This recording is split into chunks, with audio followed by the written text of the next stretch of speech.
పశ్చిమ గోదావరి జిల్లా పాలకులలో ఘనంగా జరిగిన ఆంధ్రకేసరి టంగుటూరి ప్రకాశం పంతులు 153వ జయంతి వేడుకల్లో పాల్గొని ఆంధ్రకేసరి టంగుటూరి ప్రకాశం పంతులు విగ్రహానికి పూలమాల వేసి మంత్రి రామానాయుడు నివాళులర్పించారు. ఈ సందర్భంగా మాట్లాడుతూ స్వాతంత్ర పోరాటంలో బ్రిటిష్ పాలకులను ఎదిరించిన ధైర్యశాలి ప్రకాశం పంతులు అని కొనియాడారు. ఆంధ్రప్రదేశ్ తొలి ముఖ్యమంత్రిగా అనేక సంస్కరణలు తీసుకొచ్చిన ప్రకాశం పంతులను ప్రతి ఒక్కరూ స్ఫూర్తిగా ఆదర్శంగా తీసుకోవాలని కోరారు. అందరికీ తెలుసు, టంగుటూరి ప్రకాశం పంతులు గారు అంటే ఒక స్వతంత్ర సమర యోధుడిగా మనందరికీ కూడా ఎంతో స్ఫూర్తిదాయకంగా.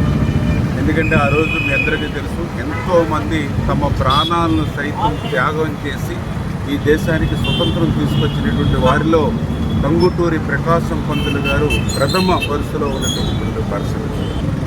తిరుపతిలో వెంకటేశ్వర స్వామి విశ్వవిద్యాలయం స్థాపించడంలో కానీ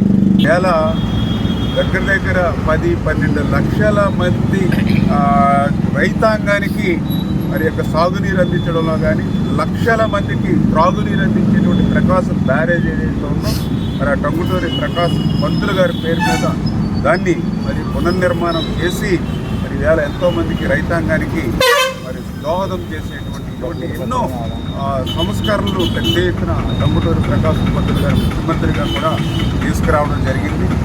అటువంటి టంగుటూరి ప్రకాశం పంతులు గారిని మనందరం కూడా స్ఫూర్తిగా ఆదర్శంగా తీసుకుని ముందుకెళ్లాలని చెప్పి మరొక్కసారి మీ ద్వారా అందరికీ కూడా తెలియజేస్తాం.